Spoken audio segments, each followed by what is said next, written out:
Halo teman-teman, perkenalkan nama saya Manola Antrak, saya mahasiswa jurusan Hukum semester 5. Judul tugas video ini yaitu dalam kondisi di Bangka Belitung, apakah memungkinkan untuk membentuk MPA atau Marine Protected Area disesuaikan dengan hukum nasional. Bangka Belitung sebagai provinsi kepulauan di Indonesia memiliki kekayaan sumber daya laut yang melimpah. Lautan di sekitar pulau-pulau ini tidak hanya merupakan sumber kehidupan bagi masyarakat lokal saja, tetapi juga menyimpan keanekaragaman hayati yang sangat penting bagi ekosistem global. Namun, dengan meningkatnya tekanan dari aktivitas manusia seperti penangkapan ikan berlebihan, pencemaran, dan perubahan iklim, perlunya perlindungan terhadap ekosistem laut menjadi semakin mendesak. Salah satu solusi yang dapat diterapkan dalam membentuk MPA yaitu ada banyak. Nanti akan saya jelaskan di berikutnya. Yang pertama, kita akan mengetahui definisi dari MPA terlebih dahulu. Marine Protected Area atau MPA adalah kawasan laut yang ditetapkan untuk melindungi dan mengelola sumber daya laut serta ekosistemnya. MPA dapat mencakup berbagai jenis zona dengan tingkat perlindungan yang berbeda-beda, mulai dari zona inti yang dilindungi sepenuhnya hingga zona pemanfaatan yang lebih terbuka bagi kegiatan manusia. MPA ini tentunya memiliki tujuan, yaitu meliputi konservasi biodiversitas untuk melindungi spesies terancam punah dan habitat penting. Kedua, pengelolaan sumber daya. Tujuannya yaitu untuk pengelolaan sumber daya, mengatur pemanfaatan sumber daya laut secara berkelanjutan untuk mencegah eksploitasi yang berlebihan. Ketiga, tujuannya yaitu menjadi lokasi untuk penelitian ilmiah dan pendidikan tentang ekosistem laut. Yang terakhir, tujuannya yaitu adalah untuk memberikan manfaat ekonomi melalui pariwisata berkelanjutan dan pengelolaan sumber daya yang bijaksana. Dasar hukum pembentukan MPA di Indonesia. Yang pertama ada Undang-Undang Nomor 27 Tahun 2007. Undang-undang ini mengatur pengelolaan wilayah pesisir laut dan pulau-pulau kecil. Dalam konteks MPA, undang-undang ini memberikan dasar hukum untuk menetapkan kawasan konservasi laut yang bertujuan untuk menjaga kelestarian sumber daya alam dan lingkungan hidup. Yang berikutnya ada Peraturan Pemerintah Nomor 60 Tahun 2007. Peraturan ini mengatur tentang konservasi sumber daya alam hayati dan ekosistemnya. Ini mencakup ketentuan mengenai penetapan kawasan konservasi, pengelolaan, serta perlindungan terhadap keanekaragaman hayati. Selanjutnya lagi ada Permen atau Peraturan Menteri Kelautan dan Perikanan. Kementerian Kelautan dan Perikanan juga mengeluarkan berbagai peraturan yang lebih spesifik mengenai pengelolaan kawasan konservasi laut, termasuk prosedur untuk menetapkan MPA, pengelolaan zonasi, serta tata cara pemantauan dan evaluasi.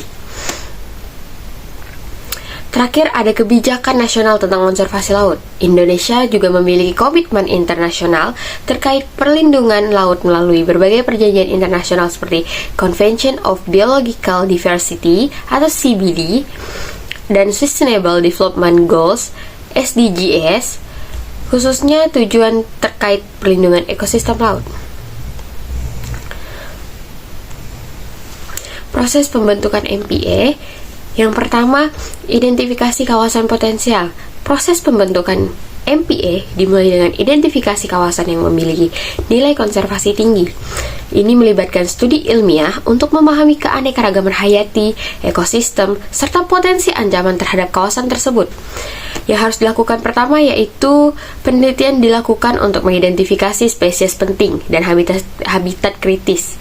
Berikutnya, mengidentifikasi ancaman seperti penangkapan ikan ilegal, pencemaran, atau perubahan iklim, seperti analisis ancaman.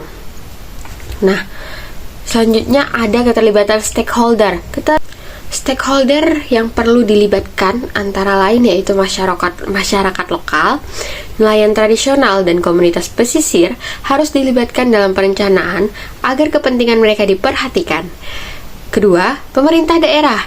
Dukungan dari pemerintah daerah sangat penting untuk legitimasi dan implementasi kebijakan. Yang ketiga, ada lembaga swadaya masyarakat atau LSM. LSM dapat memberikan dukungan etnis, dukungan teknis, dan advokasi untuk perlindungan lingkungan. Yang keempat, ada akademisi peneliti. Akademisi dan peneliti dapat memberikan data ilmiah yang diperlukan untuk mendukung keputusan berbasis bukti. Penyusunan rencana pengelolaan. Setelah kawasan diidentifikasi, langkah selanjutnya adalah menyusun rencana pengelolaan yang mencakup penetapan zonasi, yaitu menentukan area mana yang akan dilindungi sepenuhnya, mana yang dapat dimanfaatkan secara terbatas. Kedua, strategi pengawasan, yaitu mengembangkan sistem pemantauan untuk memastikan kepatuhan terhadap regulasi. Yang ketiga, ada program edukasi, yaitu di mana kita menyusun program pendidikan lingkungan untuk meningkatkan kesadaran masyarakat tentang pentingnya konservasi. Terakhir, penetapan resmi MPA. Setelah rencana disusun, proses penetapan resmi dilakukan melalui regulasi pemerintah daerah atau pusat sesuai dengan ketentuan hukum yang berlaku. Mengadakan forum konsultasi dengan masyarakat untuk mendapatkan masukan sebelum penetapan resmi itu sangat dibutuhkan. Selanjutnya, kita harus menyusun dokumen resmi untuk disampaikan kepada pemerintah pusat atau lembaga terkait. Nah, tantangan dalam pembentukan MPA di Bangka Belitung yaitu ada beberapa, yaitu pertama, konflik kepentingan. Salah satu tantangan utama dalam pembentukan MPA di Bangka Belitung yaitu adalah adanya konflik kepentingan antara nelayan tradisional yang bergantung pada sumber daya laut dan industri lain seperti pariwisata atau tambang. Beberapa nelayan mungkin melihat MPA sebagai ancaman terhadap pencaharian mereka jika tidak dikelola dengan baik. Nah, selanjutnya yaitu tantangannya adalah penegakan hukum. Penegakan hukum terhadap aktivitas ilegal seperti penangkapan ikan berlebihan atau penggunaan alat tangkap yang merusak lingkungan seringkali menjadi kendala dalam pengelolaan MPA. Sumber daya yang terbatas yaitu termasuk ke dalam tantangannya, di mana keterbatasan dana dan personil untuk melakukan patroli di kawasan konservasi. Selanjutnya lagi ada kesadaran masyarakat. Kurangnya kesadaran masyarakat tentang pentingnya konservasi laut dapat menjadi hambatan atau tantangan dalam mendapatkan dukungan untuk pembentukan MPA. Yang kita butuhkan yaitu adalah program edukasi yang kurang di mana kebanyakan program edukasi itu kurang menjangkau masyarakat lokal sehingga dapat menghambat pemahaman mereka tentang manfaat dari MPA. Berikutnya lagi ada peluang untuk pembentukan MPA. Dengan adanya komitmen pemerintah pusat terhadap perlindungan lingkungan hidup, terdapat peluang untuk mendapatkan dukungan kebijakan nasional dalam pembentukan MPA di Bangka Belitung. Program-program dari Kementerian Kelautan dan Perikanan dapat dimanfaatkan sebagai dukungan bagi inisiatif lokal. Kesadaran global tentang konservasi laut mengenai isu lingkungan dapat menjadi momentum untuk mendorong pembentukan MPA sebagai bagian dari upaya mitigasi perubahan iklim dan pelestarian keanekaragaman hayati. Kemungkinan mendapatkan dukungan dana dari organisasi internasional atau donor asing untuk proyek konservasi. Manfaat ekonomi berkelanjutan. MPA dapat membuka peluang bagi pengembangan pariwisata berkelanjutan yang dapat meningkatkan pendapatan masyarakat lokal tanpa merusak lingkungan. Di mana pengembangan ekowisata di kawasan MPA dapat menarik wisatawan dan memberikan pendapatan tambahan bagi masyarakat lokal. Dan dengan adanya perlindungan terhadap habitat ikan, hasil tangkapan ikan di luar kawasan MPA bisa meningkat seiring waktu. Ada beberapa studi kasus keberhasilan MPA di Indonesia dapat kita lihat, yaitu dan bisa menjadi inspirasi bagi Bangka Belitung. Yaitu pertama ada Taman Nasional Komodo, di mana Taman Nasional Komodo berhasil melindungi keanekaragaman hayati maritim sekaligus meningkatkan pariwisata lokal secara signifikan. Selanjutnya lagi studi kasusnya yaitu ada di Taman Nasional Bunaken. MPA ini tidak hanya melindungi terumbu karang, tetapi juga meningkatkan pendapatan masyarakat melalui pariwisata penyelaman. Terakhir, kita lihat di kawasan konservasi laut Raja Ampat.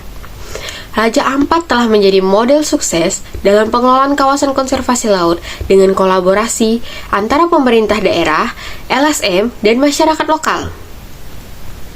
Terakhir, kita dapat menarik kesimpulan yaitu pembentukan Marine Protected Area atau MPA di Bangka Belitung sangat mungkin dilakukan dengan memanfaatkan kerangka hukum yang ada serta melibatkan semua pemangku kepentingan terkait secara aktif dalam proses perencanaan dan pengelolaan dengan pendekatan kolaboratif yang melibatkan masyarakat lokal, pemerintah daerah, LSM, serta dukungan dari pemerintah pusat. Tentunya MPA dapat menjadi alat efektif dalam melindungi ekosistem laut sekaligus mendukung keberlanjutan ekonomi masyarakat pesisir. Melalui upaya bersama ini, diharapkan Bangka Belitung tidak hanya dapat menjaga keanekaragaman hayatinya, tetapi juga meningkatkan kesejahteraan masyarakat serta secara berkelanjutan dalam jangka panjang. Dengan demikian, pembentukan MPA bukan hanya sekedar langkah konservatif, tetapi juga merupakan investasi masa depan bagi generasi mendatang dalam menjaga kekayaan sumber daya alam di Indonesia, khususnya di wilayah pesisir Bangka Belitung. Sekian video dari saya. Lebih kurangnya saya meminta maaf, dan saya juga minta maaf apabila ada salah kata dalam pengucapan saya. Sekian dari saya, terima kasih.